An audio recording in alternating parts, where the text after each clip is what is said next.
আসলে আমরা এর আগে দেখেছি মানে রাজ্য সরকার এবং নির্বাচন কমিশনের সংঘাত 2 ইআরও এবং 2 এইআরওর বিরুদ্ধে এফআইআর করার নির্দেশ দিয়েছিল। তারপর মুখ্য সচিবকে দিল্লিতে তলব, তারপর চিঠি হয়েছে, কিন্তু তারপরও সমস্যার সমাধান হয়নি। কেন হয়নি সেটাও 72 ঘন্টার মধ্যে নির্দেশ দিতে বলেছে নির্বাচন কমিশন। আমার প্রশ্নটা এখানে, আবারও তো একটা সংঘাতের মতো পরিস্থিতি তৈরি হলো, ডেডলাইন পেরিয়ে গেল, এখনো অবধি এফআইআর করতে দেখা গেল না। না, আমি তো কিছুক্ষণ আগেই বলে দিয়েছি, দেখো যে এফআইআর করবে না 1 নম্বর। আর এফআইআর করার কোনো যৌক্তিকতা আছে বলে আমার মনে হয় না, কারণ অলরেডি তো ওই ঘটনার উপর একটা এফআইআর হয়ে আছে। তো ওই কেসেই তো মনিরুল ইসলামকে তো অ্যারেস্ট করতে পারে, ওই কেসেই তো ওর নাম তো ট্রান্সফার করেছে। পুলিশ তাহলে তদন্তটা কি করলো?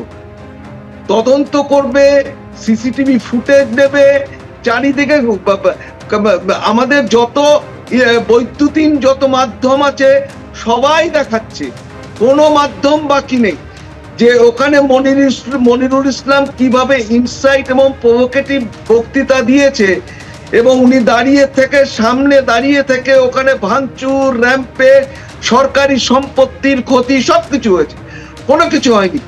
পরবর্তীকালে যখন ওর এগেনস্টে কোনো অ্যাকশন হলো না, তারপরে বলল যে 19 তারিখে যখন আসল ভোটার লিস্ট বেরোবে, যদি সব ঠিকঠাক থাকে তাহলে সব ঠিক আছে, যদি কিছু এদিক ওদিক হয় তাহলে চারিদিকে খালি জ্বলবে আগুন আগুন আগুন আর আগুন।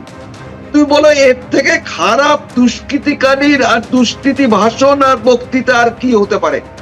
এরপরে আমি বলছি, এরপরেও যদি এই নির্বাচন কমিশনের আদেশ অনুযায়ী যদি ডিস্ট্রিক্ট ম্যাজিস্ট্রেট এফআইআর করে, আমি বুঝবো বুকের পাটা আছে।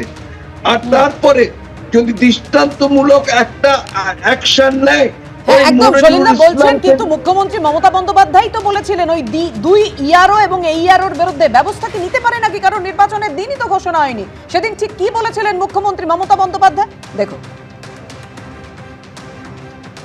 কালকে আমার 2 জন অফিসারকে নোটিশ পাঠানো হয়েছে কিনা তাকে সাসপেন্ড করা হলো।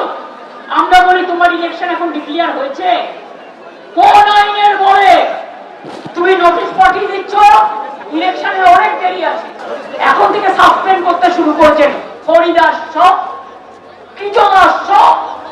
প্রতিবাবু না, দেখুন, নির্বাচন কমিশন আসলে নির্বাচন হলেই কেউ কেটা, নির্বাচন না থাকলে হরিদাস পাল, এইটা একটুখানি বুঝতে হবে যে নির্বাচনের যে কোনো কাজ সেটা কিন্তু নির্বাচন কমিশনের আওতায়, এবং এসআইআর এখন হচ্ছে সেটাও নির্বাচন কমিশনের আওতায়। ফলে যারা কাজ করছেন এবং যে কাজে বাধা সৃষ্টি হচ্ছে সেটা সরাসরি নির্বাচন কমিশন টেক আপ করতে পারে। এখানে আসলে সাংবিধানিক একটা অসুবিধা আছে, সেটা হচ্ছে নির্বাচন কমিশন এই যে এফআইআর করতে বলেছে রাজ্যকে, আগেও বলেছিল এবারও বলছে, আসলে রাজ্য যদি না করে নির্বাচন কমিশন কোর্টে যেতে পারে, তার বেশি কিছু করার জায়গা নেই। আর কোর্টে গেলে এই বিষয়টা অনেক দিন ধরে থাকবে।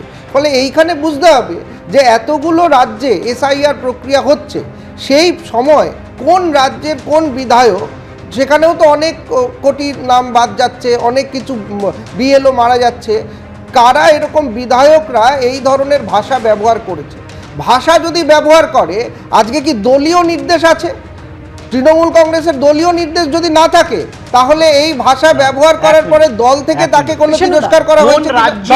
কোন রাজ্যের লজিক্যাল ডিসক্রিপেন্সি বলে মানুষের নাম কাটা হচ্ছে? আরে স্থানান্তরিত মানুষ, মৃত মানুষের দু জায়গায় নাম আছে, মানুষ অন্য রাজ্যের ভোটার হয়ে গেছে, এইগুলো আপনি কেটে দিয়েছেন, কেটে দিয়েছেন। 15 বছর মধ্যে কে হবে?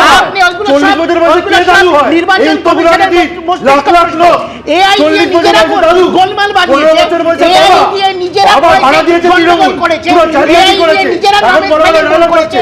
আর এখানে মানুষকে ভুগতে হবে, নাগরিককে ভুগতে হবে।